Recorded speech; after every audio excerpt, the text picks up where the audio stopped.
Bonjour à toutes et bonjour à tous. Et surtout, bienvenue.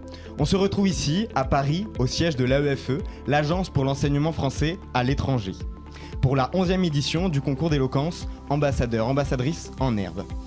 Je me présente, je suis Yanis, jeune reporter international, aussi dit JRI, et surtout élève de terminale au lycée français de Madrid. Et je suis Mariam, jeune reporter international du lycée français de Vienne, en Autriche. Et avec mes 3 autres camarades JRI, nous représentons ce dispositif. Dispositif qui s'inscrit d'ailleurs parfaitement avec le thème de l'année scolaire 2022-2023, qui était l'année pour l'éducation aux médias et à l'information, et aussi sur le thème du débat, un monde numérique, enfer ou paradis. Alors ce dispositif, il nous a permis de développer des compétences dans des projets internationaux et multiculturels.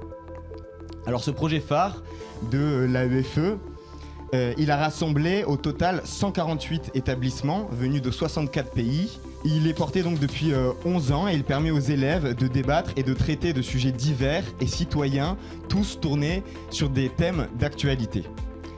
Pour cette édition, on a la joie d'accueillir une nouvelle catégorie importante à notifier, le collectif Label France Éducation. Alors donc ce sont des filières bilingues francophones qui sont labellisées car ce sont des filières d'excellence et de qualité. Il y en a 587 dans le monde, répartis dans 62 pays au total. Alors avant de recevoir nos 8 lauréates ici présentes, que vous allez voir, je laisse ma camarade Mariam prendre le relais. À présent, donnons la parole à Madame Claudia Scherer-Foss, qui depuis le 28 août 2023 est la directrice générale de l'Agence pour l'enseignement français à l'étranger, ou encore AEFE, auparavant ambassadrice de France en Argentine de 2019 à 2023. Elle a rendu ainsi possible notre présence aujourd'hui pour cette émission. Bonjour Madame, la directrice générale, je vous donne la parole. Bonjour, merci beaucoup de me donner la parole et bienvenue à l'agence. Dont vous avez rappelé à l'instant que j'ai pris la direction de cette agence il y a très peu de temps, en fait, presque 3 mois seulement. Et je suis très heureuse d'avoir l'occasion de rencontrer les lauréats de ce magnifique concours, en fait, d'ambassadeurs et ambassadrices en herbe. Puis je me faisais la réflexion en arrivant qu'ayant été moi-même ambassadrice, voilà, je vais rencontrer de futures ambassadrices. Je crois que c'est des filles cette année qui sont les lauréates. Et voilà, ça boucle bien la boucle, il me semble, d'être là avec vous ce soir. Yanis a présenté ce concours, comme un projet phare de l'AEFE qui dure déjà depuis 11 ans et qui suscite toujours autant d'enthousiasme. Selon vous, quelles sont les raisons d'une telle réussite ? Bien, je crois que c'est ce qui est très important à l'agence, c'est qu'on travaille avec beaucoup d'acharnement à montrer, à visualiser ce que c'est qu'un réseau. Déjà. Et c'est très important de permettre à des établissements qui pourraient chacun fonctionner de leur côté, de travailler ensemble sur des mêmes thèmes, sur des thèmes qui sont des thèmes très forts dans l'actualité. Alors, le thème de l'année qui vient de s'écouler, le monde numérique, enfer ou paradis, c'était totalement un thème d'actualité qui suscite des débats passionnés et qui devait faciliter, je pense, pour les lauréats, la recherche d'idées, d'opinions pour échanger. Donc, je pense qu'en règle générale, il y a ce souci de développer aussi des compétences orales.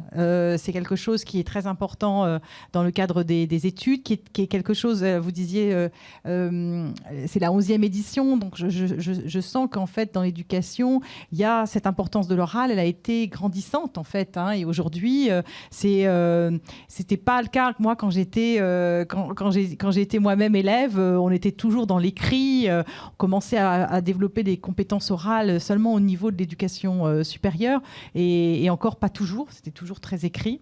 Donc je me félicite qu'aujourd'hui, non seulement on le développe pendant les classes, mais également dans des activités en dehors de la classe, comme le concours ambassadeur et ambassadrice en herbe. Et je suis assez curieuse, pouvez-vous nous donner le bilan de cette édition ? Le bilan, je crois que on a déjà un petit peu parlé du nombre d'établissements qui ont participé, 148, c'est ça, je crois, parce que, qui est un chiffre impressionnant parce qu'en fait, on a retrouvé, voire dépassé les niveaux de la période Covid, enfin pré-Covid. C'est aussi pour ça que c'est une édition qui est particulièrement importante puisque c'est à nouveau une participation, une réalisation de la période post-Covid. On se réjouit tous de se retrouver. Et je pense que c'est aussi pour cette raison qu'il y a eu tant d'inscriptions, tant de réactions, de soutien enthousiaste à cette édition. C'est l'envie de se retrouver après cette période qui nous avait tellement éloignés. Je tiens à féliciter tous les organisateurs parce que c'est aujourd'hui en fait un petit peu le haut de l'iceberg. On dit toujours que ce qui dépasse de la mer, c'est qu'une petite partie de tout ce qu'il y a en dessous, et j'en suis extrêmement consciente. On a parlé de 148 établissements, donc c'est un gros investissement des établissements pour organiser les finales par établissement, ensuite par zone. Je félicite tous ces établissements qui ont pris la responsabilité d'organiser ces finales par zone. Et puis voilà, je suis ravie de voir que les finalistes se sont retrouvés là ici depuis quelques jours à Paris pour toucher plus du doigt les métiers des médias, les journalistes. C'est fondamental de conforter éventuellement des vocations. Je dis toujours aussi que journalistes et ambassadeurs ou diplomates, c'est des métiers qui sont effectivement assez proches. Il y a des différences, mais il y a quand même une grande part de similarité. L'aisance orale en est une, et aussi la volonté de connaître, de débattre, de négocier, de représenter. C'est aussi ça le travail d'ambassadeur ou de journaliste. Merci beaucoup, Madame la Directrice Générale, de votre intervention. Et maintenant, on regarde sans plus tarder une vidéo faite par notre marraine de la 11e édition, Madame Samira El-Gadir, journaliste coordinatrice de la cellule vérificateur à TF1 LCI. En tant que responsable du service fact-checking qui lutte contre la désinformation, elle va nous rappeler le sujet qui a permis à nos lauréates de remporter ambassadeurs et ambassadrices en herbe cette année. Ambassadrices, ambassadeurs en herbe, salut à tous et bienvenue sur le plateau du JT TF1, le journal de TF1. C'est le journal le plus regardé en Europe et il s'y passe plein de choses comme vous pouvez le voir. Evelyne Delia en ce moment, donc la présentatrice de la météo, est en train d'enregistrer sa météo qui sera ensuite diffusée après le journal. Et je suis d'autant plus fière de vous parler du journal de TF1 que ça fait 15 ans que j'y travaille moi-même. J'ai d'abord été reporter au service économie du journal télévisé. J'ai fait plein de reportages partout en France et aussi un peu partout dans le monde. Et aujourd'hui, je suis responsable du service de fact-checking. Donc le fact-checking, c'est la lutte contre les fake news et la désinformation. Je sais pas, vous avez peut-être vu passer notamment des fausses images. On parle beaucoup des deepfakes aujourd'hui, donc tous ces montages qui sont réalisés avec l'intelligence artificielle pour faire dire n'importe quoi à une personne ou pour faire croire à une scène qui n'est jamais arrivée. Et bien c'est ça le fact-checking et c'est notre mission avec mon équipe tous les jours. Et sur Internet, il se passe tout ça, du bon, du moins bon, et je crois que c'est précisément le sujet de votre concours numérique, enfer ou paradis. Alors il y a un peu d'enfer, on l'a vu avec les fausses informations, le risque de manipulation, et paradis, donc il se passe aussi plein de choses sur les réseaux sociaux qui peuvent être intéressants, notamment l'accès à l'information. Voilà, c'est pas que du mauvais, en tout cas c'est un excellent sujet, et surtout vous avez fait d'excellentes prestations dans ce que j'ai pu voir de vos vidéos. Tout ça pour vous dire bravo à tous, que vous soyez finalistes ou pas, moi je trouve que vous en êtes tous bien sortis. Vous vous êtes interrogés sur ce qu'est le numérique finalement dans ce qu'il nous apporte dans notre quotidien et encore plus à vous, les jeunes générations qui l'utilisaient quotidiennement. Vous avez travaillé votre esprit critique aussi et c'est ça que je trouve personnellement intéressant en tant que journaliste. En tout cas, je voulais vous dire bravo et merci. Continuez à vous interroger sur ce que nous apporte Internet dans vos usages quotidiens parce que bien s'informer, bien utiliser Internet. Pour ça, il ne suffit pas forcément d'avoir un bon smartphone ou une bonne connexion ou d'avoir un compte sur Insta ou TikTok. Il faut vérifier sa source, vérifier la source de l'information qu'on voit. Donc ça, c'est le premier conseil que j'aurais à vous donner. Ne pas partager systématiquement et puis continuer à vous interroger et à nourrir votre esprit critique. En tout cas, j'ai pris beaucoup de plaisir à vous regarder, à vous écouter. Chapeau à chacun d'entre vous. Bravo aux lauréats partout dans le monde. Je suis très fière d'être la marraine de cette édition et je vous dis à très vite. Je pense qu'il est à présent temps que nous rencontrions nos lauréates. Oui, en effet, lauréates, car cette année, les vainqueurs d'ambassadeurs et ambassadrices en herbe sont uniquement des filles. Je laisse la parole à mes camarades Anaïs, jeune reporter international du lycée français de Vienne, et Quentin, jeune reporter international du lycée français de Madrid. Nous allons maintenant accueillir nos 8 lauréates pour les féliciter et leur remettre leur diplôme. Tout d'abord, Saria Elkay du cycle 3.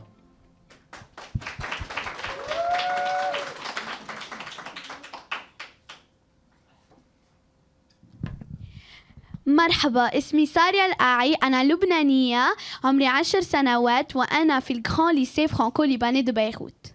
Bonjour, je m'appelle Saria El-Aï, je suis libanaise, j'ai 10 ans et je suis au grand lycée franco-libanais de Beyrouth. Merci. Continuons avec Iris Nishimezwe du cycle 4.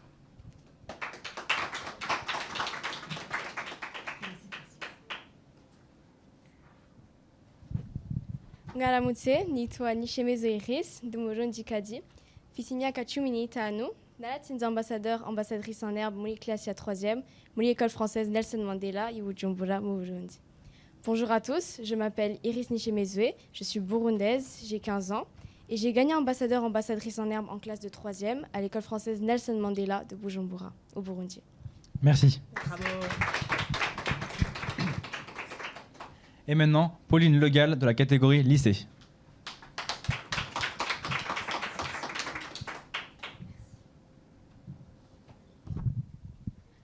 Dámy a pánové, dobrý den. Jmenuji se Pauline Legal. Minulý rok jsem studovala na francouzském gymnáziu v Praze ve čtvrtý terminál. Jsem spokojená, že jsem vyhrála a že dnes a tady v Paříži reprezentuju naši školu Lycée français de Prague. Bonjour à toutes et à tous, je m'appelle Pauline Legal. Aujourd'hui, je suis étudiante à Lille, mais l'an dernier, j'ai représenté le Lycée français de Prague que je suis très fière de représenter aujourd'hui. Merci. Nous accueillons ensuite de la catégorie collectif EFE, Manuela Cave de Blois.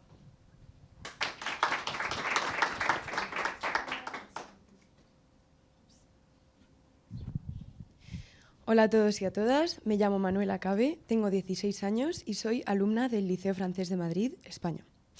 Bonjour à tous et à toutes, je m'appelle Manuela Cave, j'ai 16 ans et je suis élève du Lycée Français de Madrid, Espagne. Merci.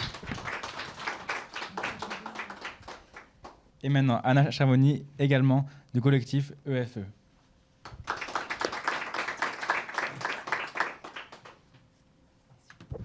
Всем привет, я Аня Червонная, я родилась в Москве, но сейчас я репрезентирую Lycée Français de Madrid в 10e классе. Bonjour à tous, je m'appelle Anna Chervoni, je suis actuellement en classe de première au Lycée Français de Madrid que je représente aujourd'hui.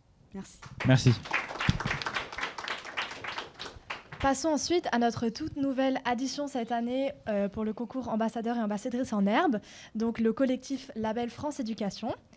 Clara Karam, venez sur scène.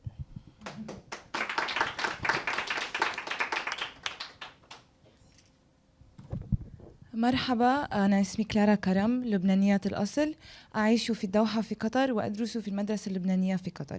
Bonjour à tous et à toutes, je m'appelle Clara Karam, je suis libanaise, j'habite actuellement à Doha au Qatar et j'étudie à l'école libanaise de Qatar. Merci. Et maintenant, Serena Aljamous.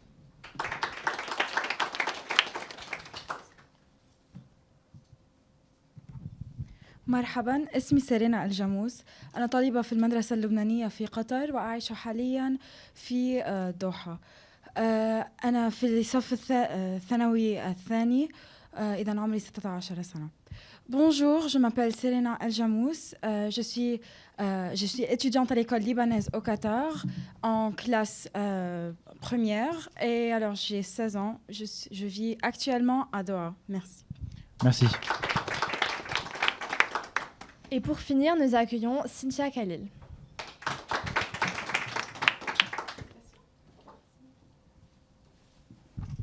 مرحبا اسمي سينتا خليل أنا لبنانية بس بعيش بقطر وبدرس بالمدرسة اللبنانية. Bonjour à tous, je m'appelle Cynthia Khalil, je suis libanaise mais j'habite actuellement au Qatar et j'étudie à l'école libanaise. Merci. C'est maintenant le moment d'interroger nos lauréates. Madame la directrice générale, merci beaucoup d'être venue ici. C'est maintenant le temps pour vous de quitter le plateau. Merci beaucoup. Merci. Et maintenant, nous allons poser quelques questions aux lauréates. Iris, que représente le concours ambassadeur et ambassadrice en herbe pour toi? Alors pour moi, je trouve qu'ambassadeur, ambassadrice en herbe a d'abord été une expérience avant tout et m'a permis d'améliorer mon aisance à l'oral. Et même si qu'on n'a pas pu gagner, a permis à construire un texte argumentatif et à défendre ses idées. Et pour vous, Manuela et Anna, que représente ce concours par rapport à votre parcours scolaire? Alors aussi, c'est une grande opportunité pour nous parce que ça nous a permis d'améliorer nos qualités orales, notre esprit critique et surtout notre capacité à travailler en équipe parce que tout notre discours, nous l'avons réfléchi, rédigé et pratiqué les deux ensemble. En effet. De plus, on avait déjà participé à ce concours en 5e et même si on n'a pas été qualifié, on a beaucoup apprécié l'expérience et quand cette année on a été proposé, en plus dans une nouvelle catégorie, la collective, on n'a pas hésité et on s'est proposé et donc nous voilà ici. Serena, Clara et Cynthia, comment vous êtes-vous préparées pour ce concours? Alors tout d'abord, on a préparé chacune seule son propre point de vue. Et après une compétition interne à l'école. Un jury nous a choisi, nous trois. Et puis on a essayé de faire un plan et en fait joindre nos points de vue et nos arguments. On a gagné la finale zone tout d'abord et puis maintenant on se trouve ici à la finale monde. Travailler en groupe a été une expérience exceptionnellement collaborative. Cela m'a permis d'explorer de nouvelles perspectives et d'interagir avec de différents points de vue. Et surtout de bénéficier d'un encouragement mutuel et d'une assistance précieuse. Donc, à l'occasion de la toute première année où l'AEFE a inclus la Belle France Éducation, il a vraiment fallu donner notre maximum pour vraiment profiter de cette opportunité incroyable. Et heureusement, nous voici parmi les lauréates. Saria, est-ce que tu penses que ce concours va te servir pour plus tard? Je pense que prendre la parole en public, c'est mon super pouvoir pour le futur. Ça va m'aider dans mon travail et pour être convaincante quand j'aurai besoin. As-tu un conseil pour les prochains participants? Je pense que la meilleure façon d'être convaincant, c'est d'être convaincu. Si tu parles de quelque chose que tu comprends et qui te tient à cœur, c'est plus persuasif. Deuxièmement, essayez de vous entraîner devant plusieurs personnes avec des personnalités différentes parce que leurs avis seront différents, donc ça aide beaucoup. Merci. Et pour finir, Pauline, as-tu une petite anecdote à nous partager? Alors oui, moi j'ai participé aux 2 éditions précédentes et comme on l'a évoqué tout à l'heure, donc la 10e édition était encore dans un contexte un peu de Covid et donc c'était des vidéos qui étaient filmées et envoyées à des jurys. Mon encadrant et moi-même étant très perfectionnistes, la vidéo qui a été envoyée pour la 10e édition a été tournée, retournée, refilmée beaucoup de fois. Et cette année, on est passé donc devant un jury, toutes. On a eu une seule tentative, une seule chance de faire nos preuves et de montrer de quoi on était capable. Et au final, j'ai gagné cette année. On a toutes gagné cette année. Et si je devais en tirer une morale, ça serait peut-être que chercher trop la perfection, ça nous fait perdre un petit peu d'authenticité. Et maintenant, nous remercions les coups de cœur qui n'ont pas pu être ici aujourd'hui. D'abord, Sarah Nasri, 6e, lycée Léon Africain, Casablanca, Maroc. Max Bonelli Rojas, 5e, lycée français de Madrid, Espagne. Eya Hadji, 2e, groupe René Descartes, Tunis, Tunisie. Luc Lanquette, terminale, lycée Jules Verne, Frejanes, Guatemala. Et pour le collectif Réseau français à l'étranger, Bachir Abd El Veta, 6e. Bakar Tess, CM2. Mohamed Zmbou, CM1, lycée français Théodore Monod, Mauritanie. Et pour la dernière catégorie en collectif, Elicia Guichet Romain Ferrand. et Alizé Pierret en 4e au lycée français international de Vientiane, au Laos. Nous allons maintenant passer à une autre activité. Les gagnantes vont être mises à l'épreuve. Nous allons leur donner un sujet sur lequel elles vont débattre, s'affronter, argument ou contre-argument, exemple ou contre-exemple. Le sujet fait polémique. Il nous concerne tous. La démarche journalistique est-elle vraiment au service de l'information ? Source, accès à l'information, tels sont les enjeux de ce débat au cœur de l'actualité. Et vous, comment vous informez-vous ? J'ai remarqué que les jeunes s'informent de l'actualité en grande partie sur les réseaux sociaux. Cela a l'avantage de nous communiquer les nouvelles en temps réel et rapidement. C'est particulièrement important en temps de guerre, quand les journalistes risquent leur vie pour être les yeux et les oreilles du public, pour nous montrer le vrai impact du conflit sur les civils.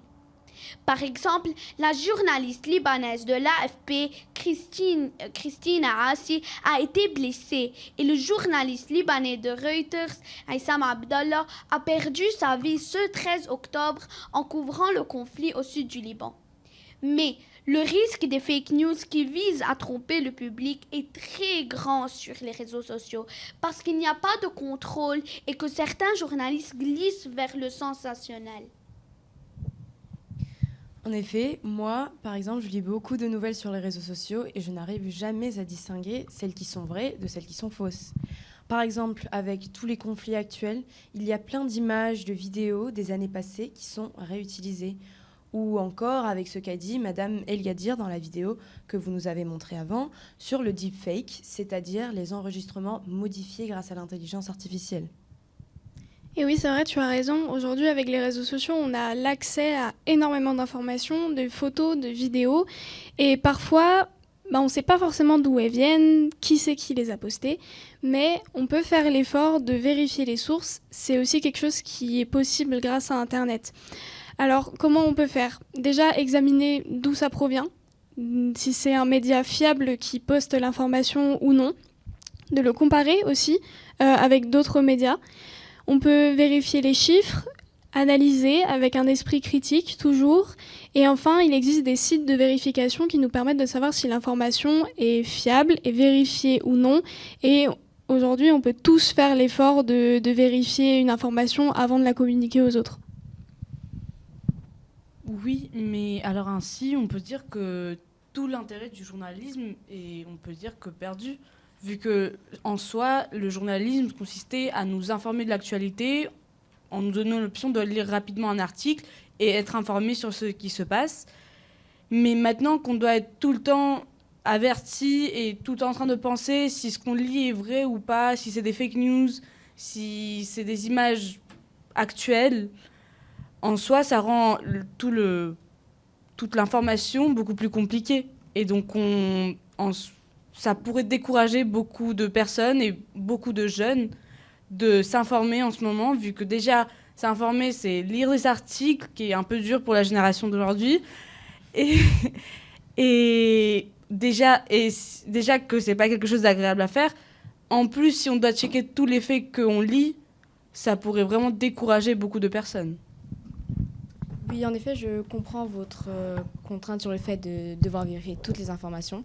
Mais c'est pour ça qu'il y a un service mis au centre des entreprises médiatiques qui permettent aux individus de justement visualiser des journalistes qui, eux, vérifient des informations. Et comme vous le dites, ce n'est pas notre rôle de le faire.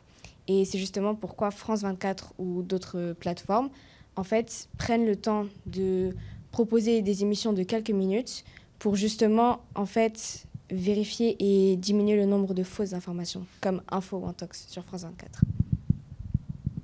C'est vrai qu'aujourd'hui, de plus en plus de médias ont un service de fact-checking. Donc, c'est des services de vérification. De plus en plus de médias en proposent et on a la chance d'en avoir beaucoup, des médias.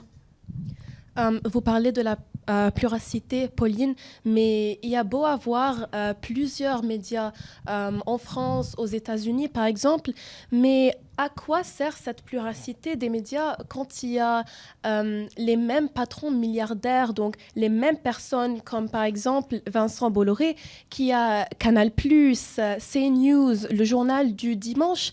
Donc ça sert à quoi d'avoir cette variété si au final c'est les mêmes personnes qui contribuent au contrôle de l'opinion publique et qui présentent l'info d'une façon ou d'un angle qui favorise leur motivation politique. La pluralité, la diversité d'informations permet une diversité de perspectives et plus de subjectivité aux informations. Cela favorise une compréhension plus nuancée des événements. Et de plus, la pluralité favorise la liberté d'expression en offrant des plateformes pour différentes opinions. Cela encourage un débat ouvert et démocratique et donne au public le choix de choisir parmi une variété de sources médiatiques et leur permet de choisir les contenus qui correspondent à leurs intérêts et à leurs convictions. Donc, la pluralité des médias n'est qu'un point positif. Et si on compare par rapport à des pays moins démocratiques, où il n'y a qu'une source ou une agence de médias, donc il n'y a pas de liberté d'expression, donc pas de confrontation d'opinion. Donc en effet, c'est un très bon point, mais c'est pas toujours que la pluralité des médias sert à avoir des informations plus ouvertes et d'un esprit plus critique. Je veux dire, on peut prendre en exemple la Russie, qui a par exemple beaucoup de médias, mais quand même, toutes sont contrôlées par l'État et donc font service à la propagande et sont souvent censurées quand elles essayent de dire des choses qui ne conviennent pas à ce qu'attend l'État. Et cela est par exemple très démontré lors du conflit en Ukraine, qui est appelé Opération spéciale jusqu'à récemment, et donc montre un peu la complicité de la question. Oui, j'avoue, en effet, c'est quelque chose qui arrive souvent dans plusieurs pays, comme dans le mien. Par exemple, pour la plupart des médias qui ont une forte notoriété, mais cependant, ils sont surveillés par le gouvernement, et ce qui restreint, du coup, la plupart des habitants à s'informer. Et cependant, de plus, heureusement, d'ailleurs, il y a des médias indépendants qui, eux, en fait, permettent cet élargissement d'informations subjectives. Donc, dans ce débat, on peut bien sûr profiter des nationalités diverses ici pour nuancer la conversation. Donc, par exemple, au Liban, il y a beaucoup de chaînes, mais du coup, chaque chaîne est directement associée à un ou plusieurs camps politiques. Alors, ça peut aborder la question du contrôle politique et de la corruption. Oui, exactement. Dans les pays démocratiques où on a la chance d'avoir la liberté d'expression, on a une pluralité des opinions et les journalistes sont protégés. Ils sont, comme Saria l'avait déjà dit, les yeux du monde et permettent, grâce à leur démarche, de faire éclater la vérité. Et si cette démarche journalistique ne constituait pas un quatrième pouvoir, il n'y aurait pas autant de journalistes tués ou emprisonnés dans le monde. Par exemple, selon l'Observatoire de l'UNESCO, il y a en moyenne 58 meurtres de journalistes par an entre 2019 et 2021. Mais qu'un pays soit protégé ou pas, il y a quand même dans tous les pays la possibilité que le journaliste soit corrupte. Au lieu de faire son travail dans le but d'informer, il va le faire donc pour l'argent qu'il va recevoir. Ce qui vient, comment pourrait-on dire, rompre avec les véritables valeurs du journalisme. Et de plus, le journaliste, il peut faire ce qu'il veut, car de toute manière, ce n'est pas lui directement qui va être pénalisé, mais c'est plutôt le journal. D'une part, tu as raison, mais pour le média, son intérêt, c'est justement de propager des vraies informations qui ont été vérifiées et d'avoir des journalistes qui font un travail de qualité. Si un journaliste demain décide de divulguer une fake news ou de ne pas respecter les valeurs du journaliste, au final, c'est sa rédaction et c'est le média qui sera entaché, sa réputation aura les conséquences de cette fake news. Et lui, à titre personnel, il peut être renvoyé parce qu'il n'aura pas respecté toutes les valeurs liées à son travail. Oui, mais de toute manière, il n'existe aucun conseil de l'ordre pour les journalistes, à différence de chez les médecins ou les avocats. C'est-à-dire il n'y a jamais des sanctions graves pour eux. Vous pourrez penser ceci, mais en fait, il y a des conseils de déontologie journalistique et médiatique, dits CDJM, qui, eux, en fait, permettent d'instaurer, comme il le dit, des déontologies du journalisme et qui permettent, en fait, à donner l'ensemble des normes auxquelles les journalistes devraient minimum s'astreindre, comme ne pas divulguer de fausses informations et respecter la vérification des sources et tout ça. Mais il faut savoir que la CDJM, c'est juste un conseil et n'a aucun pouvoir légal. Donc, il se pose la question, est-ce qu'il y a de la juridiction suffisante pour vraiment faire un impact? Le métier de journaliste est une passion et je ne crois pas qu'on le fasse pour l'argent. Les journalistes sont bien le quatrième pouvoir aux côtés des pouvoirs exécutifs, judiciaires et législatifs. Ils sont souvent en danger et vont au-devant des événements pour montrer la vérité et le font par principe. Merci beaucoup aux lauréates pour cette table ronde autour du thème de la démarche des journalistes au service de l'information.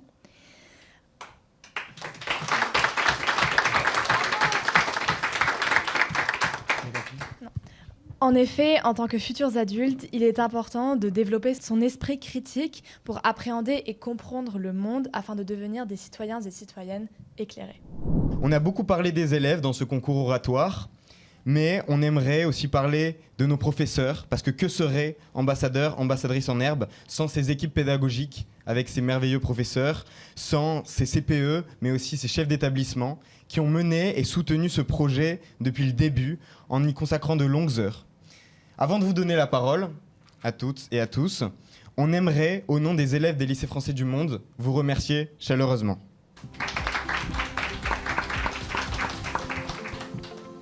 Nous avons avec nous aujourd'hui Madame Nathalie Prieto, CPE du lycée français de Madrid. Selon vous, comment mettons en place un projet tel que ambassadeur et ambassadrice en herbe au sein d'un lycée? Merci Mariam pour cette excellente question qui va me permettre de nous rappeler de cette aventure ambassadeur en herbe depuis ces 11 saisons, puisque le lycée français de Madrid s'est investi dans ce projet depuis 11 éditions et que ça mobilise beaucoup d'énergie.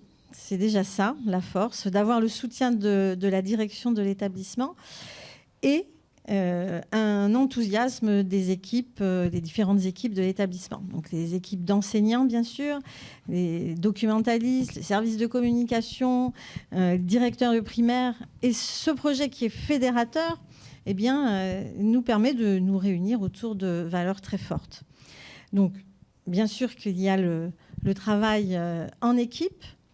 Et puis, en tant que conseillère principale éducation, eh bien, ce concours me permet d'être au cœur de mon métier, de travailler avec des élèves, apprendre, bien sûr, ils l'ont dit, le sens critique, ils le disent eux-mêmes, mais j'espère que nous, en tant que CPE aussi, on instille des valeurs et on leur permet d'être des adultes informés, éclairés, responsables. Merci beaucoup de votre intervention. Monsieur Tarek Borgi, professeur d'espagnol au lycée français de Prague, j'aimerais savoir votre point de vue sur cette question. Bonjour, donc je suis professeur d'espagnol au lycée français de Prague, comme il a été mentionné, mais je n'ai pas travaillé tout seul sur cette action pédagogique. J'ai été aidé et secondé ou tout ce que vous voulez, mais en tout cas j'ai travaillé avec mon collègue qui est chargé de communication et qui s'appelle Julien Parizeau et qui a mis à profit ses compétences de chargé de communication par rapport à l'action pédagogique ambassadrice et ambassadeur en herbe. Donc nous, c'est la dimension pédagogique, méthodologique et technique qui nous a le plus importé. En gros, on a essayé de trouver ou de débusquer des diamants qui étaient bruts. On les a taillés, on les a polis et on a essayé de les faire briller. Concrètement, en fait, qu'est-ce que ça veut dire? Ça veut dire que bon, on a essayé de solliciter, enfin, on a sollicité des élèves qui étaient candidats et qui étaient volontaires surtout, qui sont scolarisés dans le cycle 3, dans le cycle 4 et dans le lycée. Et on a essayé de leur faire consolider et en mobilisant des compétences d'expression orale qui sont transversales, qui sont transdisciplinaires. Et puis on leur a apporté des outils qui sont techniques, qui sont méthodologiques. Donc ça va de la diction à la construction d'un argumentaire, en passant par la maîtrise du langage du corps. Donc voilà, en gros, en fait, ce qu'on a fait. Merci pour cette réponse. Dans la prochaine question, nous accueillons Madame Dune Froment. Bonjour. Vous êtes professeure documentaliste à l'école française de Bujumbura, au Burundi. Et alors ma question, elle traite sur le thème de cette édition, qui était donc un monde numérique, enfer ou paradis, et qui a été choisi pendant l'année scolaire 2022-2023, une année marquée par l'éducation aux médias et à l'information. Pourquoi est-il donc important de travailler pour vous sur ce thème aujourd'hui ? Alors, il y a plusieurs points qui sont importants avec ce thème. Déjà, nos élèves sont confrontés à une masse d'informations très importante via les réseaux sociaux et nous devons leur amener des clés de compréhension. Alors, comment chercher une source, comment vérifier une information, repérer une intox, savoir quelle est la qualité d'une information. Et ce concours nous a permis ça. C'est important pour eux en tant qu'élèves, mais ce sera aussi important dans leur vie professionnelle et dans leur vie personnelle. C'est à nous d'en faire des citoyens éclairés, informés.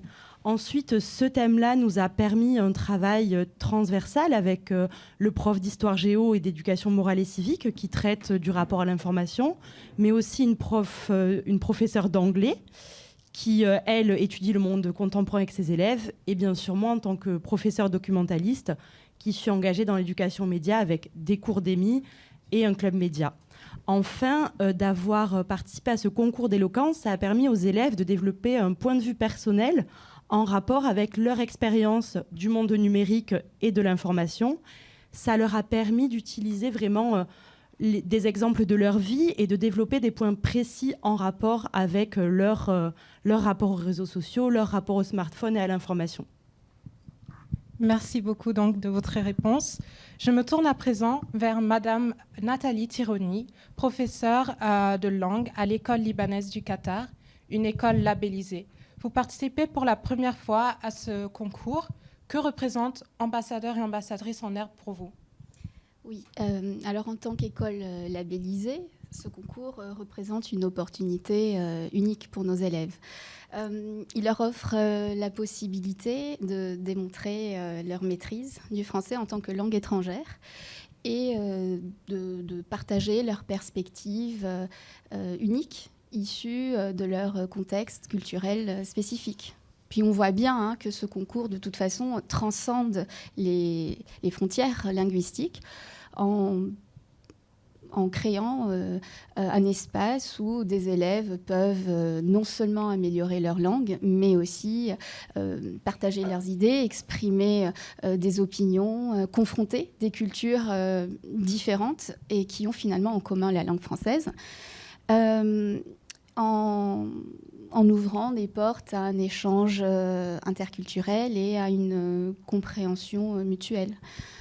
De plus, il permet à nos élèves aussi, leur donne la chance de se mesurer à leurs pairs français ou francophones et met en valeur le travail pédagogique de tous ces établissements de l'étranger qui s'efforce, dans un contexte de plus en plus anglophone, de faire rayonner la langue française. Il nous permet de ne pas nous sentir isolés, d'être intégrés à une communauté éducative plus vaste. Et à mon avis, ça donne un peu de motivation aux élèves et à leurs enseignants. Donc en définitive, oui, c'est une super idée de nous avoir inclus cette année. Et puis on espère vraiment être là pour les prochaines éditions. Merci. Maintenant, j'aimerais m'adresser à vous tous, à tous les encadrants ici présents. Alors, je pense que ça va intéresser justement ceux qui nous regardent et ceux qui voudront participer pour l'année prochaine et les années suivantes. Vous êtes parvenus à mener vos élèves jusqu'à la réussite. Nous voulons donc savoir, c'est quoi votre secret ? La chance du débutant.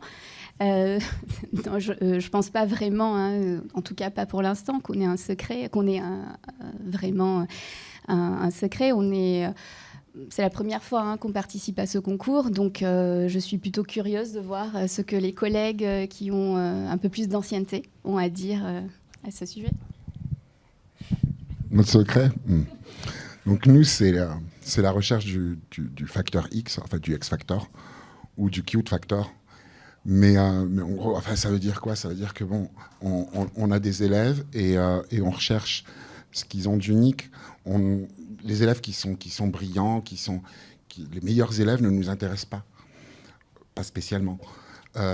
Donc on cherche en fait d'assez bons élèves, de bons élèves, mais qui ont quelque chose, en fait, qui ont une âme, qui ont la lumière dans leurs yeux. En fait, c'est ça qui nous intéresse. Okay. Alors pour nous, la 11e édition, on est venu quand même quelques fois ici à Paris avec des lauréats. Moi, je dirais que c'est pas toujours se prendre au sérieux. C'est-à-dire que oui, on travaille sur des thèmes. L'argumentation, le fond du problème, ça, on l'étudie. Mais ensuite, sur scène, pour convaincre, pour prendre sa place sur la tribune, eh bien, c'est d'autres compétences qu'il va falloir développer, hein, comme le dit Tariq. Je pense que c'est vraiment ce petit point-là, de se détacher de son texte, de prendre sa place, d'incarner son discours. Je pense que c'est ce petit point-là qu'on développe avec un professeur aussi de théâtre au lycée. Je dirais que c'est ce petit point-là. Alors, nous, sur l'idée d'un collègue, c'est la vidéo qui nous a été très utile, très utile. Les élèves, on les a filmés à chaque entraînement et on leur a fait regarder les vidéos, ce qui est au départ un peu dur pour eux de se voir en vidéo, mais ce qui leur a vraiment permis d'améliorer leur gestuelle, d'améliorer leurs expressions et d'être peut-être plus à l'aise au fur et à mesure. Eh bien, nous tenons encore à tous vous remercier pour votre intervention.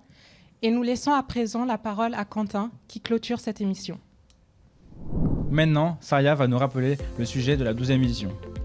Le thème de la 12e édition 2023-2024, c'est les Jeux olympiques et paralympiques. Est-ce un événement fédérateur, inclusif et durable?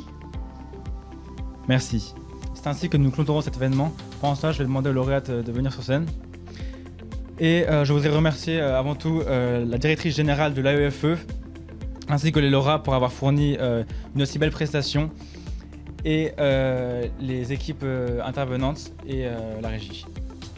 Et on aimerait remercier spécialement Alice Spring du lycée français de Vienne, car elle nous a encadrés en tant que JRI, donc merci à elle et je pense qu'on peut l'applaudir. Et on vous dit à l'année prochaine.